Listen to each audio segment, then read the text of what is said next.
I'm Sarah and I'm your success coach, and this is the video presentation series Resources for Success. This presentation is actually part 2 of our academic writing presentation. This one is called Style. And the question we're asking here is, does your writing sound academic? Some of the questions we will explore in this video presentation are: how can I link my ideas together? Also, what sort of vocabulary is actually classed as academic? How can I make sure that my grammar is correct? What is my assessment meant to look like? And how can I edit and proofread my own work? Okay, just a word before we proceed. This is part 2 of the writing video. If you have not watched part 1, which is all about structure, planning, formatting, please go back and watch part 1 first. Okay, so now that we're ready to talk about writing, we're going to go into a little bit more depth in this one. I'm going to assume that you can plan and structure now because you've watched part 1. So we're going to go in a bit more depth about the kind of language and style that we need to write in order to write appropriate assessments. Firstly, how can I connect my ideas together? Okay, so you've got your main points that you're going to write about in your essay, and maybe you've written some topic sentences to go in your body paragraphs as well, but it's sounding just a little bit clumsy or a bit stuck. And what you want to do is make it sound smooth so it flows and everything is connected. So we're going to talk about some techniques for doing that. There are groups of words. In academia, we call them signpost words, or linking words, or transition words. You may have heard about these before. And they go in different categories, different groups, and they mean different things. And the basic function of these types of words and phrases are to link and connect your ideas so that you have a nice, smooth flow when you're writing. I've put some examples up here. There are linking words for sequencing, when you say things like firstly, finally, lastly, next, after that, following that. These are all words that we use for sequence when we talk to the reader about the order. There are also words that we can use for adding ideas. When you say things like additionally, I'm about to make another point, so I want to use a word like additionally or furthermore, moreover. These are all words that add similar points. There are also words that do the opposite and provide a contrast. Words like however, although, whereas. Words like this, these show that you're about to put forward an opposite idea. And then you've also got words that express cause and result. For example, the phrase, as a result. And then the reader knows that you're about to tell us the result of something. You can use words like consequently, therefore, thus. All of these words help you link your ideas together and give the reader that bit of orientation that they need to understand your writing. There's another really nice way to help you connect and link your ideas together, and it's called modality. Now, modality is important because in academic writing, we're making claims which are based on research and evidence. And when you're making a claim, that means that you have different levels of certainty, how sure you are about this claim. And the thing about academia is you're never really 100% sure about anything. You're always making claims based on research. You're making judgments based on evidence. And sometimes you're more sure than other times, but you're never really 100% sure because there's very few things that can really be proven beyond a shadow of a doubt. So how do we express that? I've provided for you on this slide what's called the modality table. And this helps you see a lot of words and phrases that will help you express your levels of certainty about your claims. Now, you'll see that I've broken this into 3 parts. It starts off quite tentative down the bottom. It goes into moderately certain, sort of 50-50, and then it goes into a lot stronger at the top. You notice that you can actually use single words to help you express this. We call them adverbs or modal verbs. And they're words like it's likely, definitely, certainly, somewhat, apparently. These are all words you can use to express certainty. But there are also full phrases that you can use as well. For example, it is certain that. That means I'm really sure. Or you can even say the results suggest that, which means, yeah, you're probably sure, but not quite. And then you can actually say, no, it's really unlikely. It's really unlikely that X. And that means you're not really certain at all. So there's lots of different phrases and words that you can throw into your writing to express your levels of certainty. All right, so I've found all my evidence. And what I need to do now is I need to be able to integrate my evidence into my work. So effectively using evidence and effectively integrating this information, it's not just about correctly referencing it. Of course you do, you need to paraphrase, you need to correctly reference, this is part of it. But you also need to link it to your own work somehow, or it will just not flow well. Now, in part one of this presentation, we talked about how to write your body paragraph. We talked about the structure of it, presenting your evidence as a topic sentence, the support, and the comment, the so what kind of sentence. If you keep following this structure, you should be able to integrate your evidence successfully.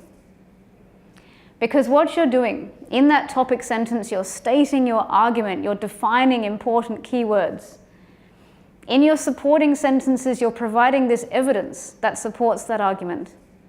And in your final so what sentence, you're commenting on the importance of this evidence, how it links, how it supports. You have a connection between your argument and the so what sentence.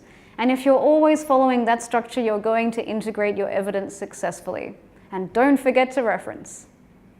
One of the most common instructions in academic writing is to be critical. Critically discuss, critically evaluate. You'll see this instruction come up from time to time. But what does it mean to write critically? Basically, what you're doing when you're writing critically is you're being asked to think for yourself. You're going to be an independent thinker. So you're going to make judgments about things. It's like you have a textbook and you believe that this textbook must be good because it was written by Professor X and he's very intelligent and he has a PhD in this subject, so you should be able to trust him, right? But thinking critically means you read his work and you evaluate it and you look at what other people have written about the same thing and you compare them to each other. This is what it means to think and write critically. So basically what you are doing, you're identifying how important things are. You are evaluating the strengths and weaknesses of people's research or people's arguments. You're going to compare them to each other and make your own conclusions. You're going to refer to other theories which may be relevant. So these are all the types of things that you need to do if you're going to be critical. Now, this is a skill that develops over time. Everyone in higher education needs to learn this skill, but at the beginning, it can be a little challenging to start to think in this way, but that's completely normal, and with practice, you will become brilliant at it. Let's look at an example of what it looks like. This is a body paragraph from the text of an essay, and this is a really nice example because it shows how this person has written critically about a topic. Now, feel free to pause the video for a moment and take your time to read through this paragraph. See what you notice about it. See if you can figure out what each of the colors might mean. Okay, so now that you've had a good chance to look at that paragraph, let's examine this in a bit more detail. What makes this a good example of critical writing? I've broken this down into color-coded parts for you. Please feel free to swap back, like pause the video, go back a little bit so you can have a look again in more detail. But basically, there are 6 things that this paragraph does. And mostly they're done in one sentence. So it's not too complicated, but it does take a bit of practice to get the hang of it in the beginning. But basically, the way this paragraph has been structured, it presents a clear line of reasoning. It presents the claim and the basis for the claims. It also weighs these claims against other evidence and considers another point of view. It also weighs research against the facts of this particular case, and it draws a conclusion based on the evidence. In this case, there wasn't really evidence, so that's a conclusion as well. Oh, there's not enough evidence to make this claim, so that's very important to mention. And of course, it draws upon published evidence. What that means is it refers to sources of information. So it includes referencing. That's very important. Now, let's talk about vocabulary. A lot of people are worried that they don't sound academic. You know, I'm not a professor. I hope to be one day, but I'm not. So how do I make my vocabulary sound academic enough? Well, the thing is, we don't really need to worry about it too much, because if we've been doing all of the things that we talked about so far, if we're using linking or transition words, if we're using modality, examples of modal words and phrases, if we're using referencing, integrating evidence, if we're doing all of these things, we're actually going to sound academic, because these things they belong in academia. They are academic writing conventions. You don't really use those kinds of words and phrases in other styles of writing. So if we do that, we're going to sound academic anyway. But I do have a bit of advice on how to sound the opposite, basically, how not to sound the opposite. There are some things to avoid in academic writing. Abbreviations is one thing. You don't want to write anything in short form. Do you ever notice in the English language, when we become more formal, everything gets longer? You know, when you go to a restaurant and you order food, you don't say, "I want chicken." You say, "Oh, could I please have the chicken?" It's just gotten longer because I'm being more polite. And when we're becoming more informal, like "I want chicken," everything becomes shorter again. So in academic writing, we're actually being very formal, and that means everything is written in full form, long form. So for example, e.g., you write "for example" as e.g. when you're taking notes, right? You don't do that in academic writing. You have to write "for example." You can't write etc. You have to write, well, you can't even write etc. You'll actually have to use something more formal, and so forth. That's the formal version, in case you don't know. Things like uni instead of university, that's also an abbreviation. It's not acceptable. Another thing to avoid is contractions. Contractions are when you take two words and stick them together with an apostrophe, like saying "it's" instead of "it is." "It's" is the contraction. Don't, doesn't, didn't, I'm, although you probably wouldn't say "I" either. It's very unusual in academic writing to use "I." So we don't want to use contractions, we want to write everything in full. Another thing to avoid is slang or any idioms, anything very casual. Slang words are things like "totally," "no way," "there is no way this evidence can be correct." That's slang. "This is totally fantastic," that's also slang. And idioms are things like "this evidence really hit the nail on the head." That's an idiom because it doesn't mean what it says it means. So we don't want to use those either. And lastly, we don't want to get emotional. Academia is not an emotional context. You don't want to use any strong words like love or hate, or even things like beautiful or terrible. You know, anything that expresses strong emotion, we don't want to say. We don't want to say, "this researcher was furious," or "his research was stupid." We don't want to say things like that because emotion has no place in academia. Everything must be very objective. All right, so I've finished writing. Hooray, happy days. What's my next step? Now, if you've watched the writing part 1, the structure video, you would know how to format your work. If you don't remember, or if you didn't watch that part, it's a good idea to revisit that part, because this is the part where you might be wanting to make your work look the way it should. Otherwise, there's some other things. Once you've got the correct formatting, there's some other things that you need to check for as well. When you come to your editing and proofreading stage, you need to check, first of all, that it makes sense. And the best way to check if it makes sense is have someone else read it. Another fabulous way to check if it makes sense is read it out loud. Consider recording it. I know it sounds a bit full on, but it helps so much. You should check to make sure there are no small errors or typos, like if you left off the S at the end of a word, or if you used your spell checker and it turned your word into something completely out of context. Little errors like that, you can pick those up. But again, you can pick up errors like that a lot more easily if you read it out loud. You should check to make sure that you've remembered your reference list, your header, your page numbers, all those little things. Check that as well.